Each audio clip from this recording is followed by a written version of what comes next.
Hey guys, क्या हाल है। Welcome back to new video.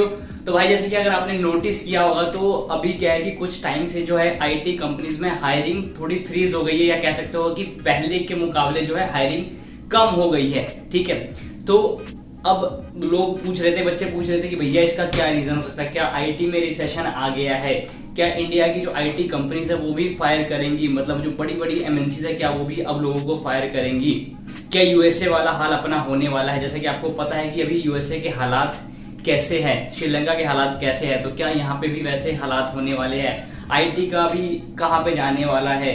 ठीक है, तो ये सारे क्वेश्चन बच्चों के मन में आ रहे थे। तो इस वीडियो में हम बात करेंगे कि क्या इंडिया में भी रिसेशन आ चुका है और इसका आईटी पे क्या इम्पैक्ट पड़ने वाला है। ठीक है, कहीं आपकी जॉब खतरे में तो नहीं है।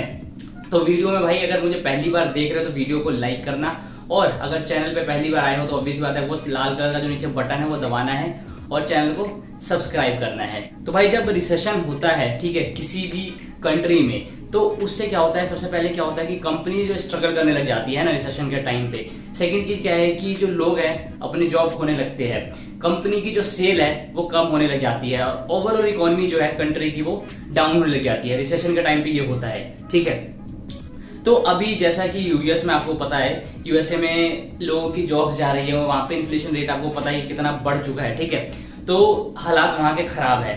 तो ये चीजें अभी इंडिया में भी क्या हुआ कि मैं बोलूँगा कि आपने न्यूज सुनी होगी शायद कि कुछ महीने पहले जो स्टार्टअप्स थी इंडिया की, जैसे कि स्टार्टअप्स में बात करूँ, जो एजुकेशनल स्टार्टअप्स थी, जो एडटेक थी आपकी, कह सकते हो बायजूस थी, अनअकैडमी, उसके बाद व्हाइट हेड जूनियर, जो ये जो कंपनीज थी इन्होंने अभी रिसेंटली लोगों को फायर किया है। ठीक है, तो भाई इससे पहले ना आपको एक चीज समझने की जरूरत है कि जो सेशन है वो क्यों, क्या रीजन है इसके पीछे, क्यों ये चीजें मतलब अप्रोच हो रही है, क्यों ये चीजें आने वाली है। सबसे पहले इसका रीजन आपको पता है कि कोविड है ना। कोविड में आपको पता है कि क्या नुकसान हुआ कंट्री को, है ना। फैक्ट्रीज बंद हो गई, पता नहीं भाई क्या क्या चीजें बंद हो गई। सेकंड चीज क्या हुआ, उसके बाद जो रशिया यूक्रेन का वॉर हुआ, जैसे ही जब वॉर शुरू हुआ तो लोगों का कहना था कि नहीं यार कुछ ही टाइम में रशिया ऐसी तैसी कर देगी, लेकिन आपको भी पता है कि अभी तक वो युद्ध चल रहा है। ठीक है, तीसरा आपका इन्फ्लेशन जो बढ़ गया, जैसे आप रेट दे सकते हो पेट्रोल वगैरह के, ये चीजें बढ़ जाएगी। ऑब्वियस बात है, जो रशिया का अगर एग्जाम्पल ले तो भाई गेहूं जो वगैरह वो प्रोडक्शन उनकी बहुत ज्यादा होती है वहां पे, तो ऑब्वियस बात है इस पे इम्पैक्ट पड़ेगा, है ना। चौथी चीज आपकी हो गई कैपिटल कॉस्ट। जैसे कि आपको रिसेंटली पता होगा कि आरबीआई ने जो है रेट ऑफ इंटरेस्ट बढ़ा दिया है लोन वगैरह पे। ठीक है, तो ये सारे रीजन है रिसेशन के। तो अब क्या है कि जैसे स्टार्टअप्स में मैंने आपको बताया कि इन्होंने निकालना शुरू किया। अब मुद्दा ये हुआ कि जब कोरोना हुआ तो इन कंपनीज ने क्या किया कि भर भर के, एजुकेशनल तो बूम पे था, ठीक है, एजुकेशन के जितने भी कंपनीज थी ऑनलाइन सारे बूम पे थी, इन्होंने बहुत सारी हायरिंग कर ली। हायरिंग करने के बाद जब मार्केट कह सकते थे थोड़ा स्टेबल हुआ, स्टेबल इन द सेंस कि जब ये चीजें थोड़ी नॉर्मल हुई, कोरोना थोड़ा नॉर्मल हुआ, लोग पहले ऑनलाइन थे, अब जब लोग ऑफलाइन जाने लगे तो इनकी वैल्यू थोड़ी कम हुई। अब जब वैल्यू कम हुई तो ऑब्वियस ही बात है कि कॉस्ट कटिंग ये निकाल के ही करता है, या कोई भी कंपनी जो है निकाल के ही करती है। तो इन्होंने सेम वैसा ही किया, जितने भी एडटेक कंपनीज थी सबने जो है लोगों को निकाला। ठीक है, इसके अलावा और भी काफी कंपनीज थी जिन्होंने कह सकते हो कि एम्प्लॉइज को फायर किया, जैसे कि मीशो थी, आपकी कास्ट24, ओला ने भी कईयों को फायर किया। ठीक है, तो इन कंपनीज ने भी फायर किया।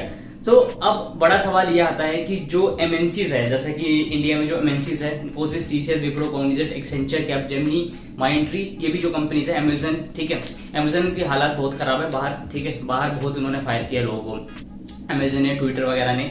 ठीक है, तो इंडिया में सर क्या इम्पैक्ट पड़ने वाला है। तो देखो इंडिया में जितनी भी कंपनीज है इन्होंने अभी किसी को फायर नहीं किया है। ठीक है, और मैं एक चीज आप से कह सकता हूँ कि अगर इंडिया में रिसेशन आता है, ठीक है, जिसे बोलते हैं, जिसे लोग बोल रहे हैं रिसेशन 2022, तो इससे जो आईटी कंपनीज है उस पर इतना इम्पैक्ट नहीं पड़ने वाला है। इसका रीजन क्या है, इसका रीजन ये है कि अब जैसा आपको पता है कि आईटी सेक्टर बूम पे है। अब जो हायरिंग जो फ्रीज हुई है, हायरिंग फ्रीज होने का रीजन ये है कि अभी पिछले फाइनेंशियल ईयर में बहुत हायरिंग करी है, बहुत हायरिंग। भाई मेरा भी एग्जाम्पल ले सकते हो कि मैंने उस फाइनेंशियल ईयर में 2 बार स्विच मार लिया। ठीक है, एक दिसंबर में मारा था और एक अभी कुछ महीने पहले मैंने स्विच मार लिया था। ठीक है, तो लोगों ने भाई 300%, 2%, 100% हाइक की, तो उस टाइम वैल्यू ही नहीं हो गई थी। लोग 200% हाइक ले रहे थे, 300% हाइक ले रहे थे, और कंपनी से दबा के हायरिंग करी है। ठीक है, तो अभी वो हायरिंग कह सकते हो कि अभी वो फ्रीज हो गई है ना, क्योंकि इतनी सारी हायरिंग हो गई है। अब सारी कैलकुलेशन हो रही होंगी वहां पे कि क्या क्या सीन हुआ है, कितनी हायरिंग हुई, कितनी सारी होती है ना मैनेजमेंट की कि हाँ ये हमें देखना है सारी चीजें। तो इस चक्कर में क्या है कि अभी आप बोल सकते हो कि हायरिंग जो है फ्रीज हो चुकी है, या फिर आप बोल सकते हो कि जो हायरिंग अभी 5-6 महीने पहले हो रही थी या 4 महीने पहले हो रही थी वो अभी नहीं हो रही है। ये चीज आपने नोटिस करी होगी, आपको इतने कॉल्स नहीं आ रहे होंगे। तो अब इसका क्या है कि अब कब ये चीजें स्टेबल होंगी, तो इसको स्टेबल होने में कुछ महीनों का टाइम लगेगा।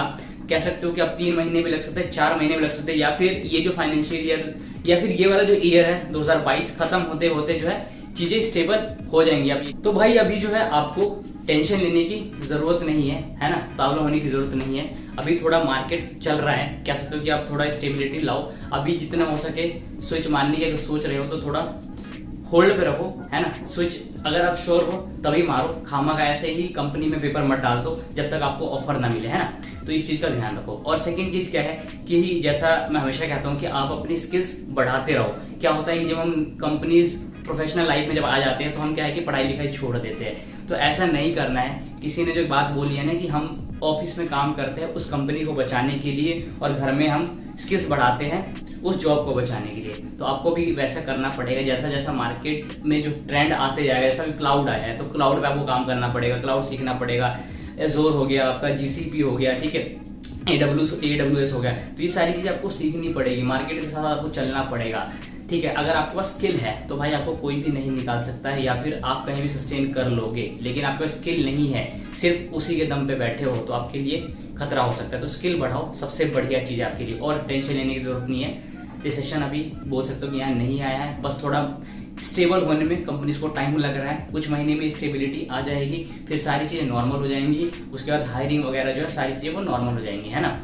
तो ये वाला जो फंडा है आप अप्लाई करो। तो भाई इस वीडियो में इतना ही। कैसी लगी आपको वीडियो कमेंट बॉक्स में ज़रूर बताना। मिलते हैं अगली वीडियो में कुछ और बढ़िया इन्फॉर्मेशन के साथ, तब तक के लिए बाय बाय।